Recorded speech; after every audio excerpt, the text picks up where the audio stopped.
pretty lies. Look me in the face, tell me that you love me, even if it's fake. Hello everyone, welcome back to my channel commerce with Anjali Talwar. So आज हम अपना जो नया topic करने वाले हैं वो है personality.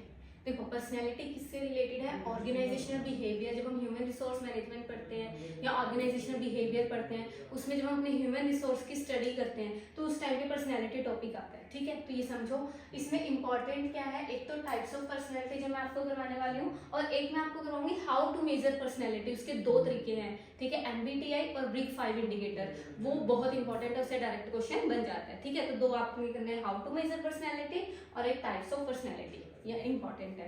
So starting with the meaning of personality होता क्या है। देखो, हम सब क्या सोचते हैं कि जो जैसा हमें कोई दिखा, लाइक जैसे उसने कपड़े पहन रखे, हम उसी से सोच लेते हैं कि उसकी पर्सनैलिटी कैसी होगी। बट पर्सनैलिटी सिर्फ आउटर क्वालिटीज नहीं होती, उसकी इनर क्वालिटीज भी होती है। समझ रहे हो कि हाउ वो कैसे बिहेव करता है, उसका क्या एटीट्यूड है, समझ रहे हो, उसके कम्युनिकेशन स्किल्स क्या है, उसका कॉन्फिडेंस लेवल क्या है, उसकी ड्रेसिंग स्टाइल भी इंक्लूडेड है। तो मतलब ये सारी चीजें मिला के उसकी पर्सनैलिटी बनती है। ठीक है, सो पर्सनैलिटी क्या है? Sum total of इनेट and acquired disposition.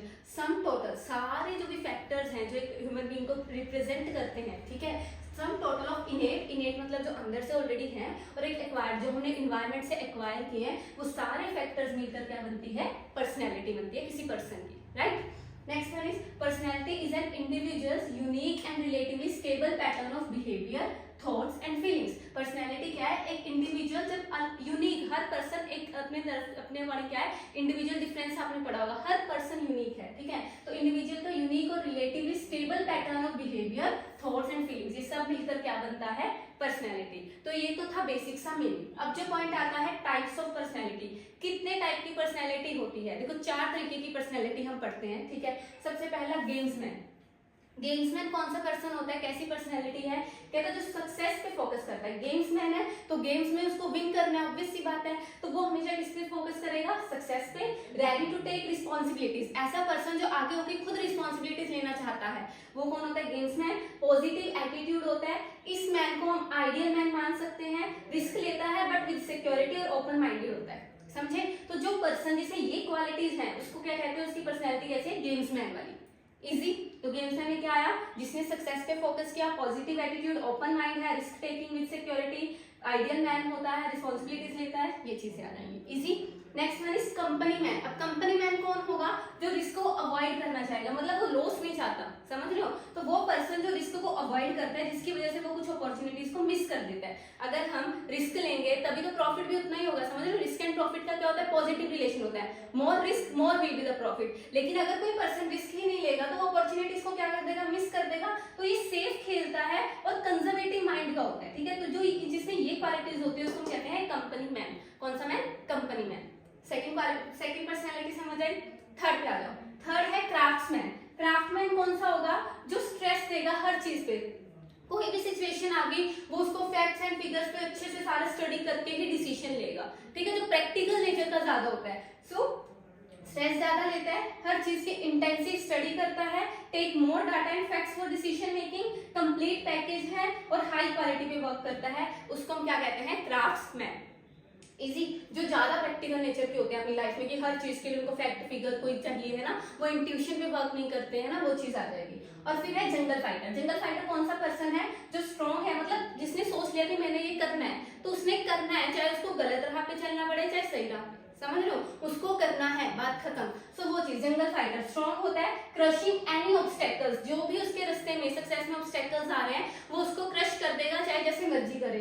Hope to succeed, aggressive nature का होता है and continue to struggle to achieve objectives. अपने ऑब्जेक्टिव्स को अचीव करने के लिए जब तक ऑब्जेक्टिव अचीव नहीं हो जाएंगे वो स्ट्रगल करता रहेगा। तो ऐसा पर्सन कौन होता है? जंगल फाइटर। तो हमने क्या पढ़े? 4 तरीके की पर्सनैलिटी पढ़ी। गेम्समैन, गेम से क्लियर हो रहा है, जो सक्सेस पे फोकस करेगा, पॉजिटिव एटीट्यूड होगा, रिस्पॉन्सिबिलिटीज लेना चाहेगा, बेस्ट वन। कंपनी मैन कौन होगा? जो रिस्क अवॉइड करेगा, जिसकी वजह से अपॉर्चुनिटी मिस हो जाएंगे, कंजर्वेटिव माइंड। क्राफ्टमैन कौन होगा? जो मतलब फैक्ट फिगर डाटा प्रैक्टिकल्स भी ज्यादा मतलब वो फोकस करता है। और जंगल फाइटर, जिसको जो चाहिए वो चाहिए ही चाहिए, जो जिद्दी बच्चे होते हैं उस टाइप के। ठीक है, तो ये है आपकी 4 टाइप्स ऑफ पर्सनैलिटी। इसको राइट डाउन कर लो, फिर हम हाउ टू मेजर पर्सनैलिटी करते हैं। So next topic is how to measure personality. अब हम पर्सनैलिटी को मेजर कैसे करेंगे, टाइप्स हमने पढ़ लिए, ठीक है। तो दो चीजें आती है इसमें, एक है MBTI, एक है ब्रिग 5 फैक्टर्स। ये पूरा MBTI से रिलेटेड है। अभी ब्रिग 5 फैक्टर को अगले पार्ट मतलब अभी जो है नेक्स्ट इसके बाद कंप्लीट करेंगे, राइट। तो ये पूरा MBTI से रिलेटेड है, कहीं इसको ब्रिग 5 में लिख लो, ठीक है। सो MBTI है क्या है, पता है क्या, इसको हम मायरस ब्रिग्स टाइप्स इंडिकेटर कहते हैं। फुल फॉर्म क्या है इसकी, मायरस ब्रिग टाइप इंडिकेटर। इसका कोई मीनिंग नहीं है, मायरस और ब्रिग्स दोनों नाम है, नाम इन द सेंस जो बोलते हैं ना सरनेम है दोनों। कैसे देखो, किसने क्रिएट किया, कैथरीन कुक ब्रिग्स, आ गया ना ब्रिग्स, ठीक है। एक बंदा था कैथरीन कुक ब्रिग्स और उसकी जो बेटी थी आइसाबेल ब्रिग्स, जिसकी शादी किसी मैयर के साथ हुई थी। तो आइसाबेल ब्रिग्स मैयर्स हो गया उसका नाम। तो इसी से मिला के उन्होंने नाम रख दिया मायरस ब्रिग्स टाइप इंडिकेटर। जब ये जो है डॉटर आइसाबेल ब्रिग्स अपने फ्यूचर हस्बैंड से मिली, उस टाइम पे उन्होंने ये स्टडी की थी कि पर्सनैलिटी कैसी कैसी होती है लोगों की, ठीक है। तो दो पर्सन कौन है, कैथरीन कुक ब्रिग्स और आइसाबेल ब्रिग्स मैयर्स। इन्होंने क्या किया, इन्होंने क्वेश्चनियर क्रिएट किया जिसमें 100 क्वेश्चंस उन्होंने बनाए। 100 क्वेश्चंस थे, डिफरेंट टाइप ऑफ सिचुएशंस उसमें क्रिएट की, जिससे different type of personalities result में निकल के आई। और जब ये पर्सनैलिटीज निकल के आई तो इसका कंक्लूजन निकालते हुए इन्होंने पर्सनैलिटी को 4 कैटेगरीज में डिवाइड कर दिया, जो आगे 16 टाइप्स की होती हैं। समझे, यहाँ तक क्या याद किया हमने, MBTI का full form Myers Briggs type indicator, created by Katherine Cook Briggs and daughter Isabel Briggs Myers. इन्होंने एक क्वेश्चनियर बनाया, 100 क्वेश्चंस पूछे, अलग टाइप की सिचुएशन दी, और लास्ट में कंक्लूजन में क्या कर दिया कि 4 कैटेगरीज की क्या होती है पर्सनैलिटीज, जिसको आगे हम 16 टाइप्स में बांट सकते हैं। कैसे वो बताती इजी। तो 4 इन्होंने कौन सी कैटेगरीज दी, या तो पर्सन एक्सट्रोवर्जन होगा या इंट्रोवर्जन होगा। एक्सट्रोवर्जन क्या होता है, कहते हैं ना मुंहफट है, बोल लेता है। इंट्रोवर्जन होता है जिसको लोगों के साथ रहना पसंद नहीं होता, अकेला रहना पसंद करता है। तो वो चीज ये सेम हम पढ़ते हैं, यहाँ तो पर्सन एक्सट्रोवर्जन होगा या इंट्रोवर्जन होगा। सेंसिंग होगा या इंट्यूशन। सेंसिंग वो पर्सन है जो फैक्ट फिगर पे काम करता है, ठीक है, प्रैक्टिकली सोचता है। और इंट्यूशन वो है जिसको कहते हैं ना गट फीलिंग आ रही है यही होगा, तो वो कर देता है काम। तो ऐसा पर्सन या तो वो सेंसिंग होगा, डाटा इकट्ठा करके कोई डिसीजन लेगा, या इंट्यूशन होगा, अपने बेस पे वो डिसीजन ले लेगा। या वो थिंकिंग होगा या वो फीलिंग पे वर्क करेगा, वही सेम आ गया। जजिंग होगा या परसीविंग होगा, ठीक है, ये मैं भी करवाती हूँ डिटेल में। तो ये 4 क्या है, 4 कैटेगरीज हैं। इसको ही 16 टाइप में कि अगर फॉर एग्जांपल कोई पर्सन एक्सट्रोवर्जन है, सेंसिंग है, थिंकिंग है और जजिंग है, ये 4 क्वालिटीज हैं, तो वो पर्सन ऑर्गेनाइजर है। फॉर एग्जांपल कोई क्या है, इंट्रोवर्जन है, इंट्यूशन है, थिंकिंग है और जजिंग है, मतलब ये 4 हो गए, तो वो फ्यूचर ओरिएंटेड है। तो इस तरीके से इनके ही इन्होंने 16 क्या बना दिए, टाइप्स बना दिए। ये समझ आया, 4 कैटेगरीज का डायरेक्ट क्वेश्चन आ सकता है, कौन कौन से, extroversion, introversion, sensing, intuition, thinking, feeling, judging और रिसीविंग। और 16 इसको क्या कर दिया आगे, टाइप्स में डिवाइड कर दिया। अब ये लिख लो, देखो एक्सट्रोवर्जन इंट्रोवर्जन मैंने आपको करवा दिया। सेंसिंग इंट्यूशन लिखो, सेंसिंग का पर्सन कौन होगा, जो सीक्वेंशियल, डिटेल व्यू, प्रैक्टिकल काम से ऑर्डर वाइज काम करेगा। और इंट्यूशन जो रैंडमली करेगा, not specific approach, broad view, मोटा मोटा सा काम करेगा, ठीक है। थिंकिंग और फीलिंग में थिंकिंग कौन होगा, जो लॉजिकल रीजनिंग के साथ चलेगा, वो सोचेगा वी कैट वी डू, हम करेंगे तो हमें मिलेगा।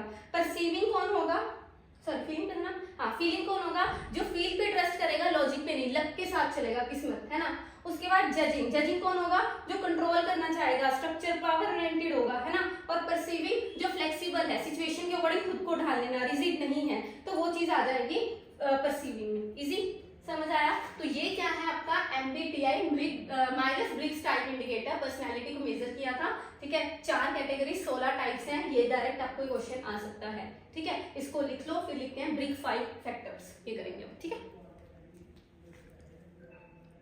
सो next one is big 5 factors. Big के 5 फैक्टर्स हैं, गिवन बाय ब्रिग्स, देखो नाम से क्लियर हो रहा है। इसमें 5 फैक्टर्स दिए हैं जिसके बेस में पर्सनैलिटी कहते हैं किसी की कैसी, ठीक है। तो सबसे पहला है ओपननेस टू एक्सपीरियंस, बहुत इंपॉर्टेंट है।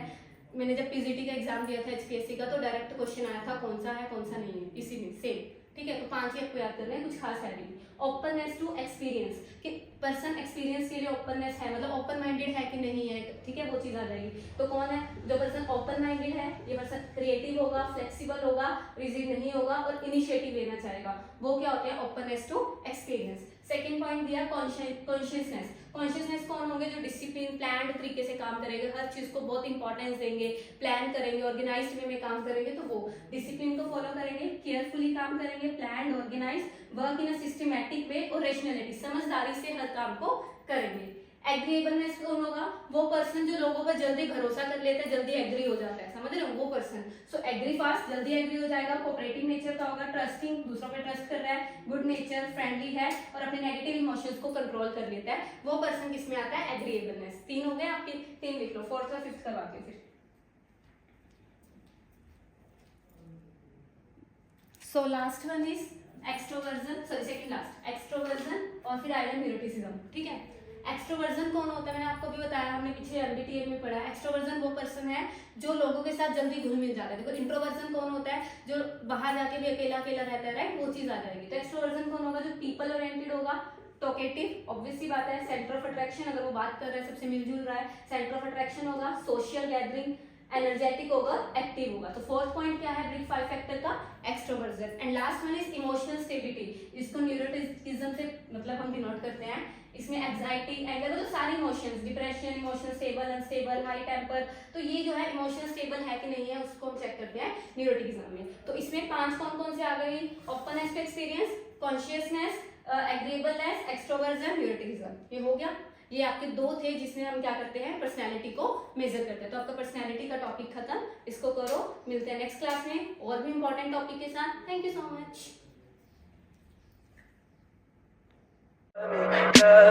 Tell me pretty lies, look me in the face. Tell me that you love me, even if it's fake.